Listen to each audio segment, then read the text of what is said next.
Hello friends, welcome to study group. Friends, CTET का जो EVS का जो सिलेबस है वो हमने स्टार्ट किया था। इससे पहले हमने 3 वीडियोस अपलोड किया है जिसमें हमने बर्ड्स एनिमल्स का भी देखा है। अभी आज हम प्लांट्स देखने वाले हैं। प्लांट्स का सबसे इम्पोर्टेंट प्रोसेस होता है फोटोसिंथेसिस, जो कि एग्जाम में पूछा गया है। फोटोसिंथेसिस बोलो तो क्या होता है और क्या क्या रिक्वायर्ड होता है देखते हैं।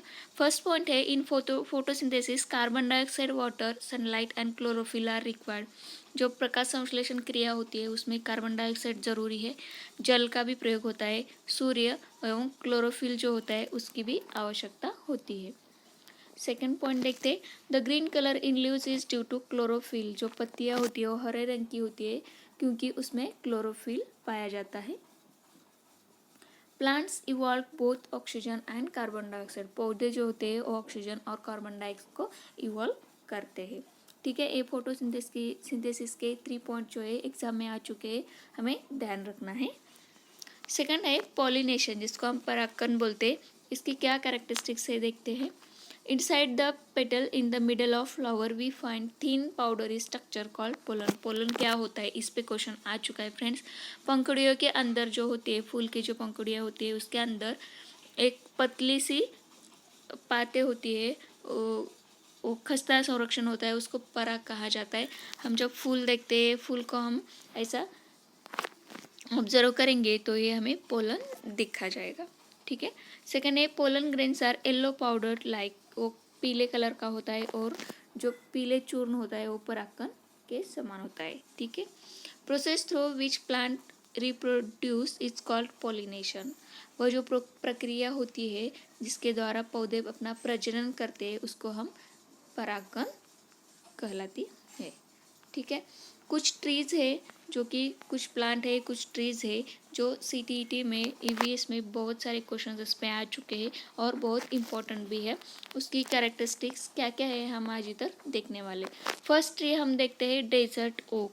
रेगिस्तानी ओक नाम का एक ट्री है जो कि एग्जाम में, हर सीटीईटी के एग्जाम में इस पे सवाल नज़र आता है। उसकी क्या कैरेक्टरिस्टिक्स है हम देखते हैं। डेजर्ट ओक जो होता है वो 10 फीट इन हाइट होता है। वो रेगिस्तानी ओक 10 फुट लंबा पौधा होता है।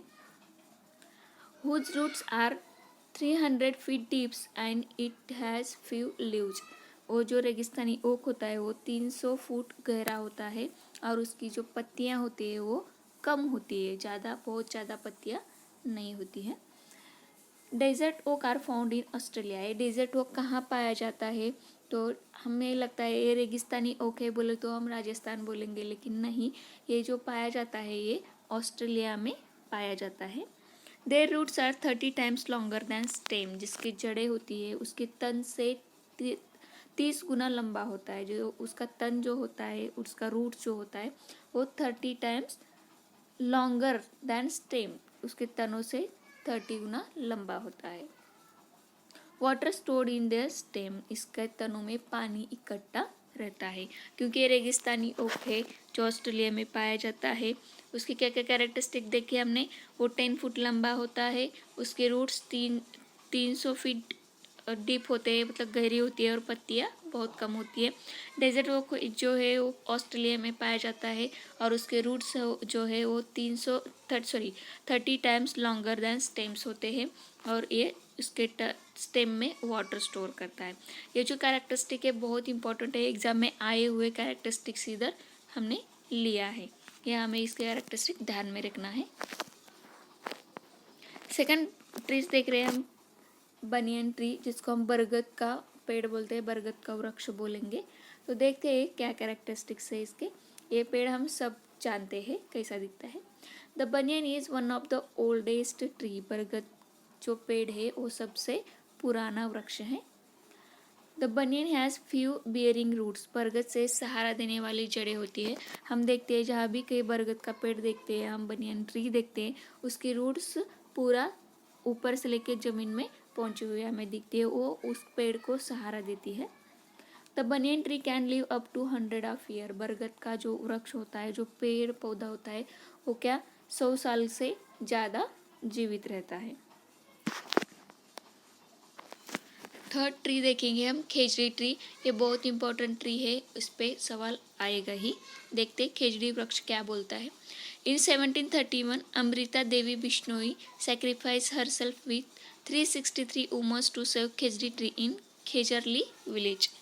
देखिए ये खेजड़ी ट्री एक विलेज से रिलेटेड है जहाँ हिस्ट्री हुआ है। क्या क्या हुआ है उधर? सन 1731 में राजस्थान जो है उसमें जोधपुर में अमृता देवी बिश्नोई नाम की एक लेडी थी। उसने अपने साथ 363 वुमेन्स को इकट्ठा करके बलिदान दिया। किसके लिए? ये खेजड़ी वृक्ष बचाने के लिए, क्योंकि वहाँ पे बहुत सारे विलेजेस में जो वृक्ष होते हैं वो तोड़े जाते हैं, लेकिन इन लेडीज़ ने इसको बचाया, इसलिए इसको अवार्ड्स भी दिया गया है। देखते हैं कौन सा अवार्ड दिया है।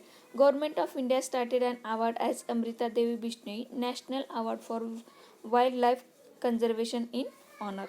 देखिए भारत सरकार ने इनको अमृता देवी बिश्नोई को वन्य जीव संरक्षण राष्ट्रीय पुरस्कार उसके नाम से शुरू किया है।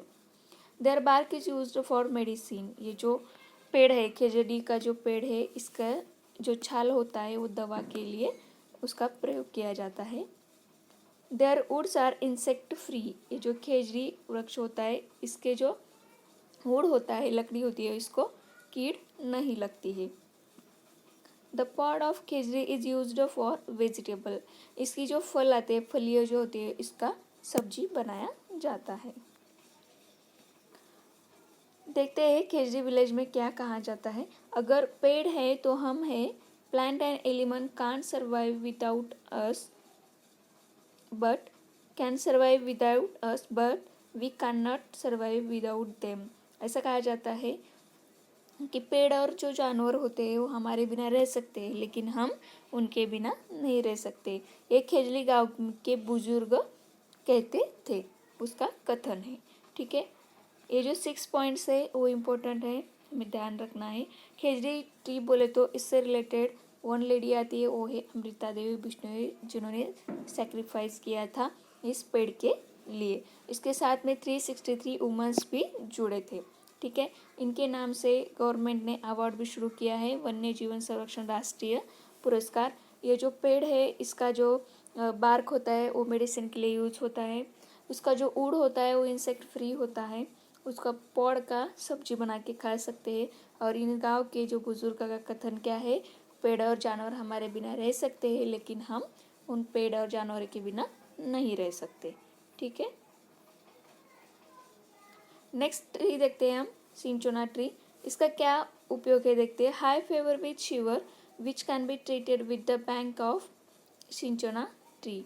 ये जो होता है कंपकंपी के साथ, मतलब कौन सा डिसीज है, मलेरिया के जो इधर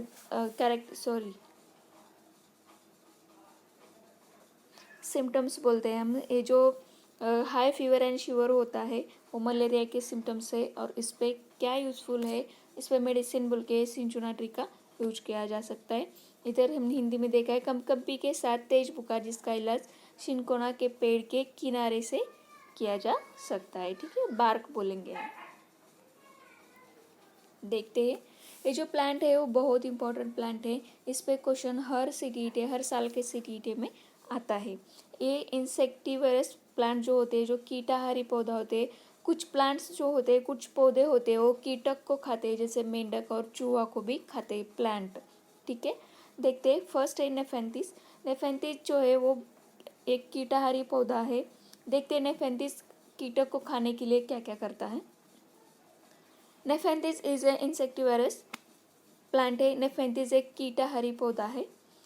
this is found in Australia, Indonesia and Meghalaya in India. ठीक है, ये बाहर देश में भी पाया जाता है। कहाँ? इंडोनेशिया में और ऑस्ट्रेलिया में बाहर पाया जाता है। और इंडिया में कहाँ पाया जाएगा? ये मेघालय जो है उसमें ये पाया जाता है। इसकी क्या कैरेक्टरिस्टिक नेक्स्ट देखते हैं। It has picture like shape and mouth is covered by leaf. ये जो ट्री है इसका जो आकार होता है वो एक घड़े के जैसा होता है। और इसका मुंह जो है, इसका मुंह एक पत्ते से ढका हुआ रहता है। It can trap and eat small and big insect like frog and mices. ये जो पौधा होता है ये मेंढक और चूहे से बड़े बड़े कीड़ों को भी खा सकता है। ठीक है, इससे छोटे तो खाएगा ही, लेकिन बड़ा क्या खाएगा? चूहा और मेंढक भी ये खा सकता है। It emits a smell to attack insect which get trapped and can not get out. ये जो पौधा होता है नेफेंथिस नाम का, ये क्या करता है, एक स्मेल छोड़ता है जिसके कारण वो जो मेंढक, चूहे और अदर कीटक होते हैं वो क्या करते हैं, इस पौधे की तरफ खींचा जाता है उस स्मेल के ज़रिए, और एक बार उस पर बैठ गया तो ये क्या करता है, उसे खा जाता है। ठीक है, इन नेफेंथिस के जैसे और भी कुछ इंसेक्टिवेरस प्लांट है जो कीटाधारी पौधे, क्या क्या है देखते हैं। Utricularia, drosera and Venus flytrap are also, ये कीटभक्षी है।